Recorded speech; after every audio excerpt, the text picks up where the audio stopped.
Hello dear students, उम्मीद है कि आप सब लोग खैरियत से होंगे। इंटरमीडिएट फिजिक्स के चैप्टर सेकंड ऑफ थर्मोडायनामिक्स के हम एक्सरसाइज न्यूमेरिकल्स को सॉल्व करें।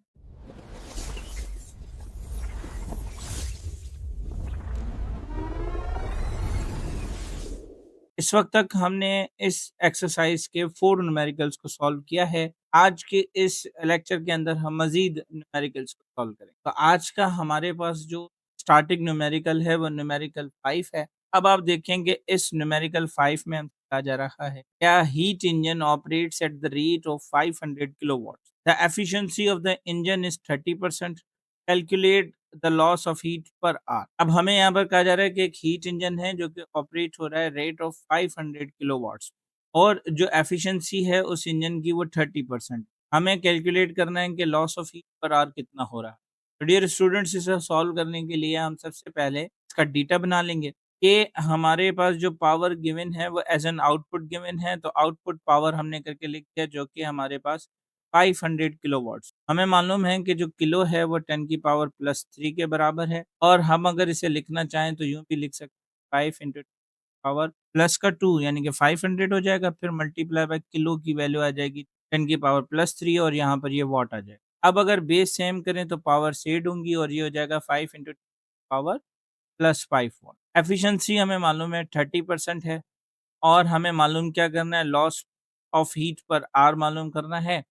तो हमने डेल्टा क्यू अपॉन टी को यहाँ पर लिख दिया कि ये हमें मालूम कर। टाइम हमारे पास क्या है, टाइम हमारे पास 1 आवर है। 1 आवर को अगर हम सेकंड में तो ये 3600 होते हैं। अब अगर हम सॉल्व करेंगे तो सॉल्व के लिए हमने यहाँ जो एफिशिएंसी का फ़ॉर्मूला यूज़ किया है वो हमें मालूम है कि हम क्या करते हैं कि obtained divided by total multiply by 100 करते हैं। तो यहाँ पर जो ऑब्टेन्ड हुआ है वो आउटपुट पावर है, जो टोटल है वो इनपुट पावर हो जाएगा और multiply by 100। Clear dear students? अब यहाँ पर आप देखें कि हमें आउटपुट पावर तो गिवन है, लेकिन इनपुट पावर नहीं गिवन। तो हम इस फ़ॉर्मूले में से इनपुट पावर को मालूम करें। अब इनपुट पावर जो है यहाँ पर डिवाइड कर रहा है इज़ इक्वल टू के इस तरफ जाकर मल्टीप्लाई करेगा। ईटा जो यहाँ पर फिर मल्टीप्लाई करेगा इज़ इक्वल टू के इस तरफ आकर डिवाइड करेगा। तो ये क्या हो जाएगा, input power is equal to power output divided by efficiency multiply by 100। अब पावर आउटपुट क्या है हमारे पास 5 into 10 to power 5 divided by efficiency हमारे पास क्या है 30 मल्टीप्लाई बाय 100 कर देंगे। अब जब हम इन्हें फर्दर सॉल्व करेंगे तो हमारे पास क्या आ जाएगा 0.166 into 10 to power 5 multiply by 10 की पावर 2। अब आप देखें कि हमने यहाँ पर किया क्या है। डियर स्टूडेंट्स, हमने यहाँ पर 5 को डिवाइड किया है 30 के साथ, जबकि हमने 10 की पावर प्लस 5 मल्टीप्लाई बाय इस 100 को 10 की पावर प्लस 2 करके लिख। अब 5 डिवाइडेड बाय 30 होगा तो ये हमारे पास 0.16 आ जाएगा और मल्टीप्लाई बाय 10 की पावर प्लस 5 और प्लस 2 बेस सेम है, तो ये ऐड होकर 7 हो जाएँगे। ठीक है, तो आगे अगर हम इनको देखें तो ये हमारे पास क्या आ जाएगा 0.166 इंटू 10 की पावर प्लस का 7। ठीक है?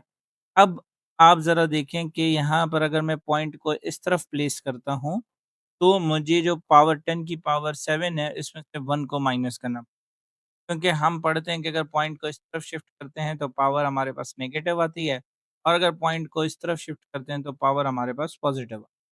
इस वक़्त हमने इसे लेफ्ट टू राइट शिफ्ट किया है, तो पावर हमारे पास नेगेटिव आएगी। तो हमने 7 में से 1 माइनस कर दिया, जो कि फिर हमारे पास हो जाएगा 1.67 into 10 raise to power 6 watts. अब आ जाते हैं पावर लॉस पर। अब पावर लॉस हम कैसे मालूम करेंगे? पावर लॉस यानी कि जो इनपुट पावर है, उसमें से हम आउटपुट पावर को माइनस करें। ऑब्वियस बात है कि हमें पता है कि इनपुट पावर हमारे पास ज़्यादा है, आउटपुट पावर हमारे पास कम है, तो हमने इसी वजह से ग्रेटर में से लेज़र को माइनस कर दिया। अब हमारे पास 1.67 इंटू 10 रेज़ टू पावर 6 है, जिसमें से हम 500 इंटू 10 रेज़ टू पावर 3 को माइनस करना है। सॉल्व करने के बाद ये वैल्यू आ जाएगी, जो कि हमारे पास है 1,170,000, जिसे अगर हम साइंटिफिक नोटेशंस में लिखें, तो आप देखें कि इस वक़्त हम क्या कर रहे हैं कि इस वक़्त हम इसे अ, ल राइट टू लेफ्ट शिफ्ट कर रहे हैं। जब हम राइट टू लेफ्ट शिफ्ट करते हैं, तो हमें मालूम है कि पावर जो है वो पॉज़िटिव आती है, 6 टाइम हमने शिफ्ट किया है, तो ये change in power is equal to 1.170 into 10 power plus 6 watts आ जाए। इस तरह से हमें अब जो कैलकुलेट करना है वो है loss of heat per our. आप देखेंगे एनर्जी का हमारे पास फ़ॉर्मूला होता है E is equal to P multiply by time. अब अगर हम देखें कि यहाँ पर एनर्जी की बात हो रही है तो वो हमारे पास हीट आ जाएगी। तो एनर्जी की जगह पर हम क्या कर देंगे कि हीट एनर्जी को रख देंगे जो कि हमारे पास हो जाएगा Q is equal to P multiply by T। अब यहाँ पर चेंज इन हीट आ रहा है, इट मीन्स कि चेंज इन पावर आ रहा है, मल्टीप्लाई बाय टाइम हो जाएगा। Delta Q is equal to delta P multiply by time. अब टाइम यहाँ पर मल्टीप्लाई कर रहा है इज़ इक्वल टू के उस तरफ जाकर डिवाइड करेगा, तो ये हो जाएगा delta Q upon T is equal to change in power. यानी कि कैलकुलेट जो हम कर रहे हैं loss of heat per hour, वो हमारे पास चेंज इन पावर के बराबर। अब चेंज इन पावर का हम देखें तो चेंज इन पावर हम पहले ही मालूम कर, जो कि हमारे पास क्या है 1.170 into 10 to power plus 6 joule per second. अब हमें ये आवर्स के अंदर बताना, तो फॉर जूल पर आवर हम क्या करेंगे कि मल्टीप्लाई बाय 36 डिवाइड कर, अब जस्ट इस पूरी वैल्यू को हम मल्टीप्लाई बाय 36 डिवाइड कर देंगे। जब हम इस पूरी वैल्यू को 3600 से मल्टीप्लाई करेंगे, तो हमारे पास ये आ जाएगा 4.21 into 10 to power 9 joule per hour. अब आप मुझे कमेंट में बताइएगा कि आपको ये न्यूमेरिकल किस हद तक समझ में आ गया है। अब हम अपने नेक्स्ट न्यूमेरिकल की तरफ चलते हैं जो कि हमारे पास है न्यूमेरिकल 6। इसमें कहा जा रहा है कि a heat engine performs work of 0.416 watts in 1 hour and rejects 4500 joules of a heat to the sink. What is the efficiency of engine? Again हमें यहाँ पर efficiency मालूम करनी है, लेकिन इस बार कंडीशंस थोड़ी डिफरेंट हैं। यहाँ पर हमें पावर्स गिवन, यानी कि एक हीट इंजन है जो कि वर्क परफॉर्म कर रही है 0.4166 वॉट्स पर और 1 आवर के अंदर जो रिजेक्ट वो हीट कर रही है वो 4500 जूल्स है, जो कि सिंक की तरफ जा रही है एंड हमें एफिशिएंसी। अब आप देखें क्या बनाएँगे, थीटा में जो पावर आउटपुट है हमारे पास वो कितना है 0.4166 वॉट। टाइम हमें कितना गिवन है, टाइम हमें जो है वो 1 आवर गिवन 600 सेकंड्स आ जाता है। Q2 जो है जो यानी कि सिंक हो रही है वो कितनी है 4500 जूल्स। एफिशिएंसी हमें मालूम करनी है। अब एफिशिएंसी का यहाँ पर अगर हम जो करेंगे, वो फ़ॉर्मूला हमारे पास क्या होगा कि change in work done divided by Q1 multiply by 100। Clear? अब आप देखेंगे चेंज इन वर्क डन हमें नहीं गिवन।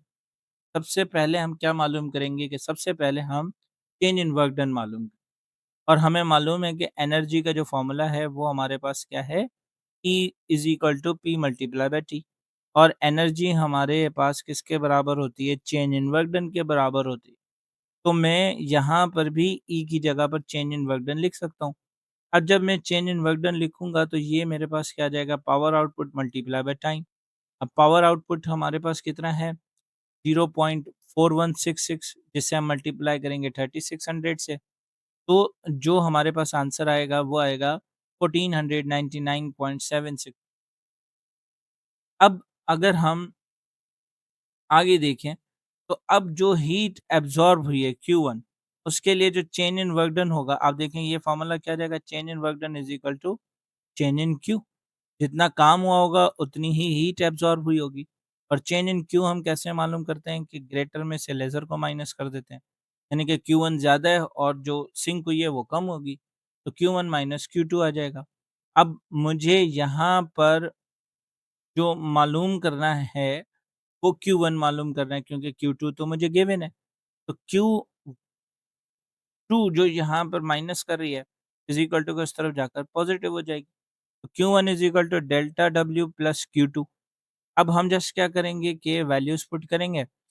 अब चेंज इन वर्क डन की जगह पर क्या आ जाएगा 1499.76 प्लस यहाँ पर 4500 आ जाएगा। दोनों को ऐड करेंगे तो हमारे पास ये आ जाएगा 5999.76 जूल्स।